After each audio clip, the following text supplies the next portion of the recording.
This video is brought to you by Fallen Dominion Studios. Check out their website at fallendominionstudios.com. The Dice Odyssey!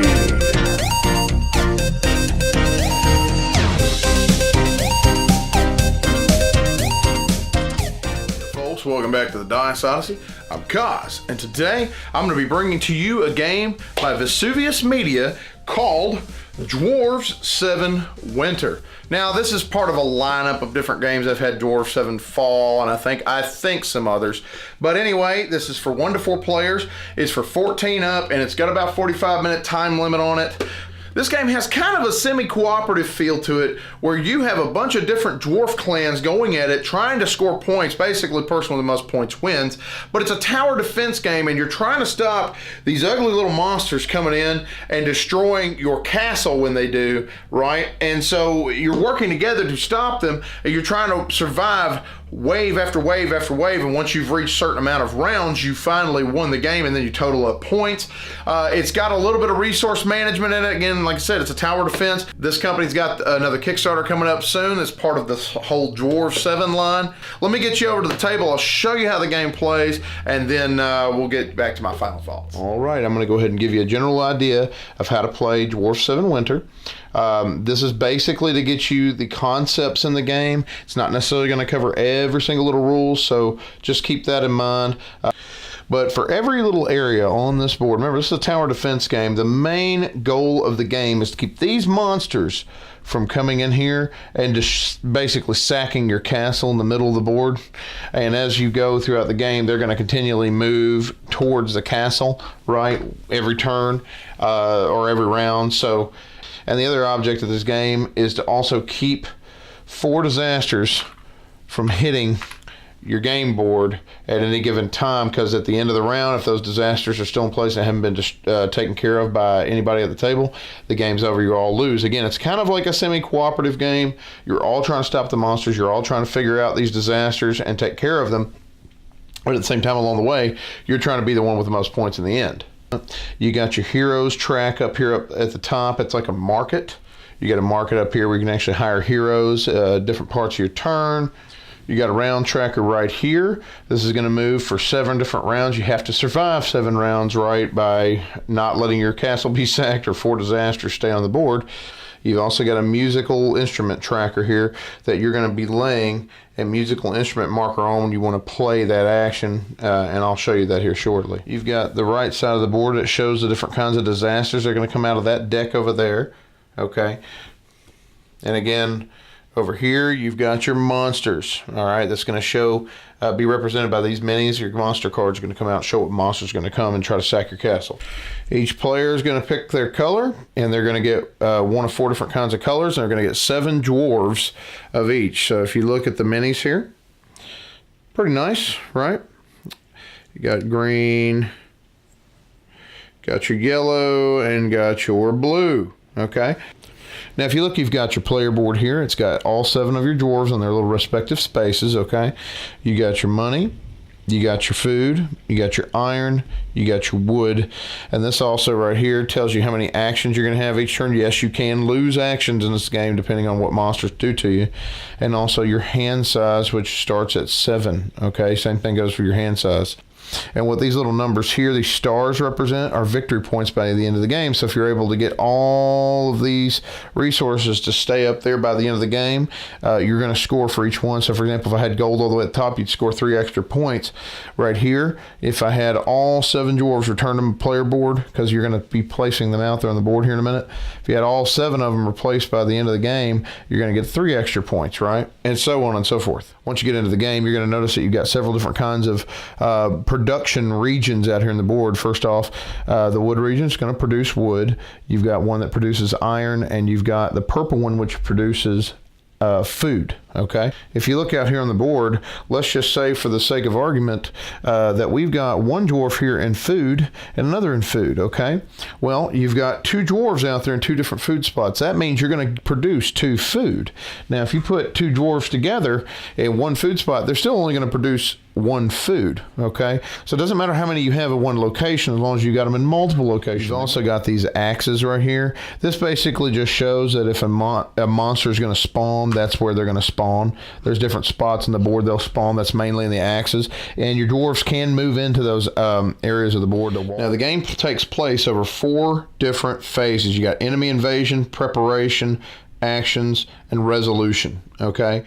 At the beginning of phase 1, you would refresh your track. So if you lost like hand size or action limit, you would go ahead and move those back up to their max.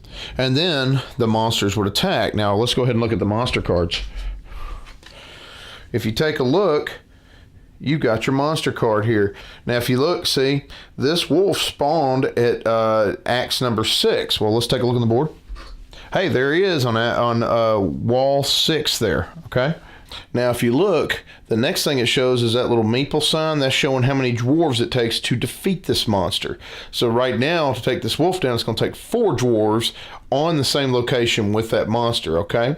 Also, right below that, it's going to show you what kind of resources it takes to defeat it. So this takes at least 1 food and 1 iron to defeat this monster. So you would need 4 dwarves and these 2 resources, and you would destroy this guy, and you take his card and you place it into your pile, and in game you basically score 3 points for a destroyed monster.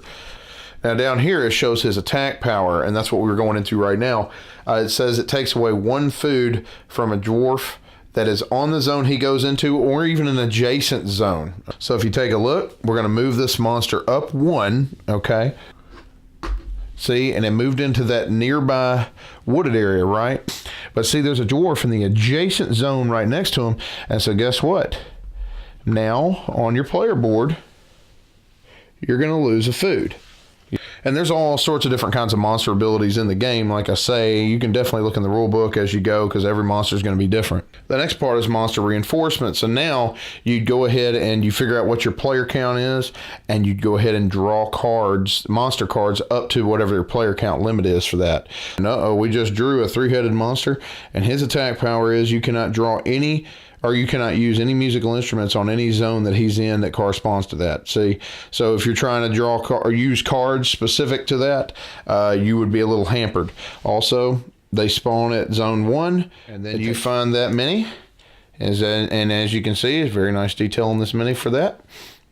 And now we find on the board where I went, it said zone 1, so there's zone 1, and now we have one on the board, and it stays there until the next round, or until somebody kills it. And now we have to reveal a disaster now that we've spawned, okay? So right here, this says that it goes at the iron spot of number 4, which explains, a lot of this explains why the numbers are out there. It's just showing you the different regions and zones that these things are going to end up in. This is a disaster, right? It's going to take 2 dwarves to take it down or to fix the disaster. It also is going to require 3 wood and 3 iron. So this is a beastly disaster. But if you win, you get 3 victory points in game, but you immediately gain 2 gold the minute you fix this disaster. And now we know that that's the disaster at zone 4, okay? Now keep in mind, if there's a monster on the board or a disaster on the board in any particular zone, it's not going to produce there even if you have dwarves there, okay? So you have to deal with those or you're going to lose production spots. And that can ramp up pretty quickly in the game if you're not watching. The second phase is preparation, okay? And you've got these different kinds of dwarf cards in the game, all right? And if you notice, there's different musical instruments on different dwarf cards, and we're going to get into that here in a minute. Each player is going to be dealt out 7 of these cards with his or her color ribbon at the top here. This is just showing right here that that's their starter cards, and these are not worth any victory points at the end of the game. You're going to continue to build your hand up with hero cards here shortly from the hero market up here at the top. We'll show you that in a moment. And so what you would do is build your hand of 7, right? let's pretend for a moment that we actually had a hand size of 9, because we've been playing some rounds. We've been gaining some more characters in the game as we went, and now we have 9. Now we have to choose 7 out of this stack to play on this next round, and we're going to drop the remainder of the ones we don't want to play, okay? Now, one of your actions once you get to that point is to be playing a musical instrument, okay? And everybody gets a chance to do this in game. So, for example, you would want to build your hand of cards based on what musical instrument that would benefit you at that moment. So, for example, you can play drums if you want to. You could build, if you got a bunch of guys with drums. But again, it's also not just musical instrument. It also depends on what kind of strategy you're going to play. So if you were to play this, you could actually go, hey, I just played that. It's a free card action, basically. I'm going to move that over 1, right? It doesn't count as an action when you decide to move characters. So you need to decide ahead of time which musical instruments are going to be your best bet to use. And again, you're going to have build a hand of 7 out of it, right? And drop the remainder. So for the sake of argument, let's just say we're going to take out a couple of the guitars here. We're going to drop those down. I think those are lutes or something. I'm forgetting the name of it right now. And so I've got my hand of 7 cards now, right? And some of those came from that hero market that I bought earlier on. And I'm going to show you this here in a minute. First thing I want to go into, though, is all your actions. One action you can use is actually taking a dwarf from your player board and putting it out here on the board somewhere, wherever you choose, okay?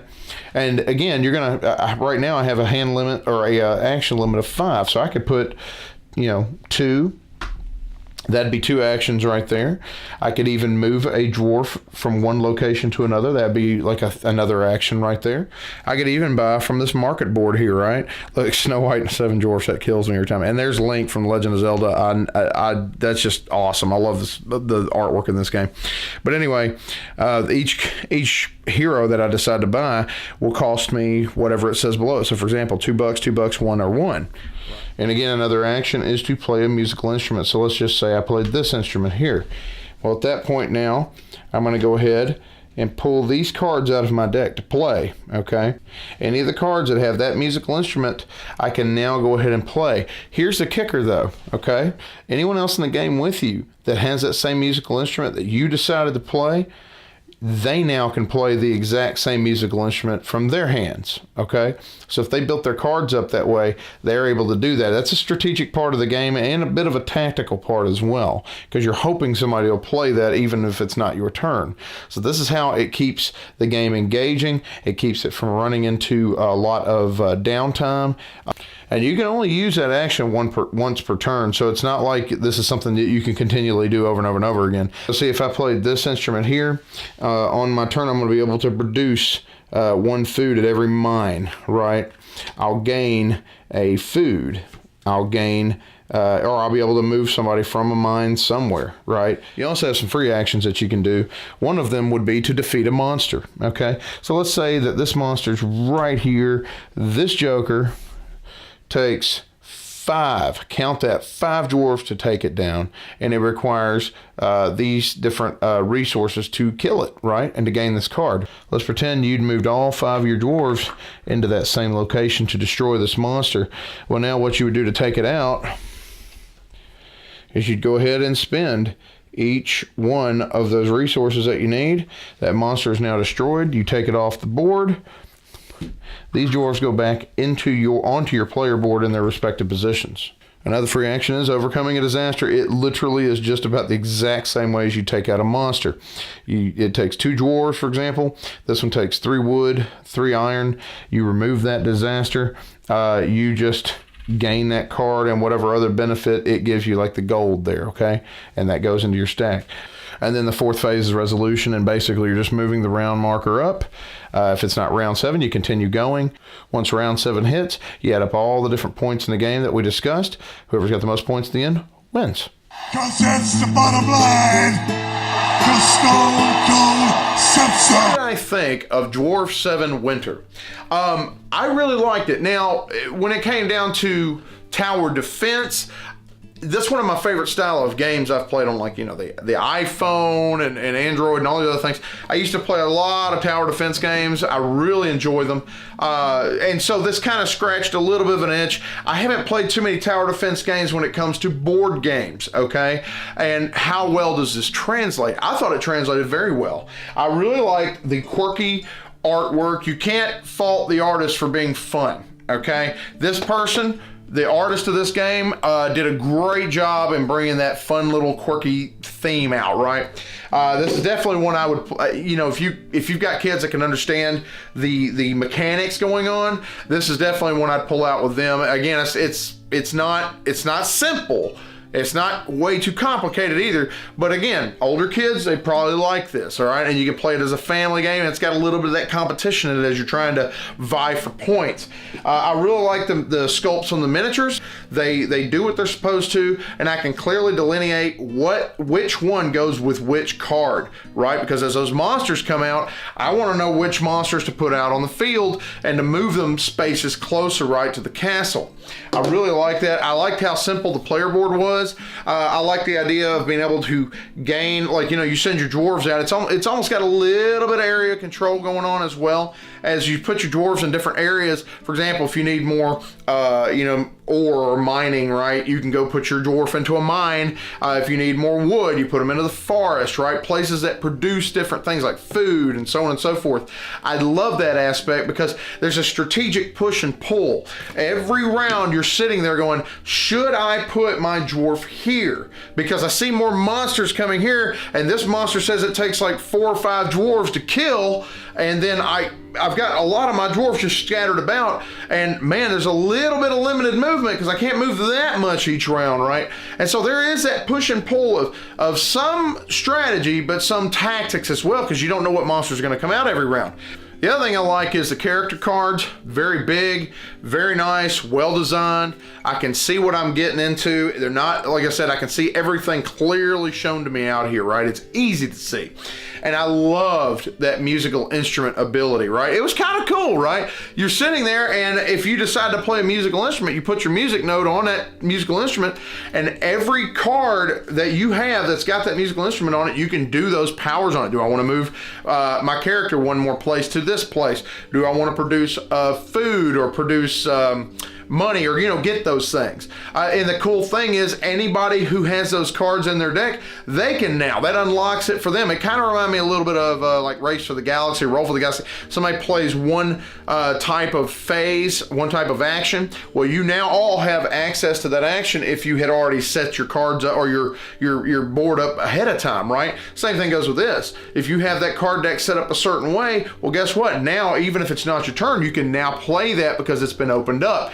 It comes back to that push and pull feel, because here's the other thing. If you play a certain musical instrument and your friend's riding high on points, you really may not want to play it right away because you know their deck's set up to do that, right? And you know that you're helping them as well as helping yourself. So there is a possibility in this game that you could help your friend win when you are the one trying to get all the points, right? And you're also looking at that hero deck going, oh my goodness, I see they're about to buy that. Oh no, they bought it. I may have to change my strategy up now because now they've got so much of this type of musical instrument. Oh my goodness, you know. So again, there's a little bit of that push and pull. That's actually pretty fun, and I like that because, again, anything that gives me that kind of tactical tension, I am all on board for. And I love some of the in jokes in this game. For example, one character looks like Snow White. Keep in mind the 7 dwarves. That was pretty funny. She's pretty powerful. There was also Link from the Legend of Zelda doing the bow and arrow and stuff. And Legend of Zelda is one of my favorite series. So again, little things that charmed me. I really enjoyed that. The other thing is, when you're trying to take down these monsters, you know, you have to have certain amounts of resources to go into. It's a constant struggle to figure out how many resources to produce every round, because some monsters, they require a certain amount of resources and dwarves to take them down. But at the same time, these monsters also have special powers that can actually hurt you as they're coming in. Sometimes kill your dwarves, drive them off the board, take away resources and things like that. So you really have to prepare well ahead of time. It's like chess. You're thinking 3 or 4 or 5 moves ahead, right, of your opponent. And so it's just the opponent happens to be the board and the mechanics are going to kill you. And so anyway, I thought that the game did tower defense very well. I personally didn't find any real negatives with the game myself. I couldn't find any. So I really enjoyed it. The game in and of itself, for me, what do I give it on a rating? I'd say about a 7.5. I thought this might be pretty good for families. It's not necessarily a family weight game. It's definitely above that, but it's not a very difficult game to understand, which was cool. The mechanics all melded together, flowed together very smoothly, and I was up and running within 5-6 minutes. It was not hard. The rule book was fairly well laid out. So yeah, overall, really enjoyed the game. Check it out. Dwarves 7 Winter. Again, keep in mind they're going to have a Kickstarter up. Vesuvius Media is. I think it's coming the middle of this month, maybe even near the end of September. This is what this is right now. But anyway, thank you again for watching the Dice Odyssey videos. You have a blessed day and game away.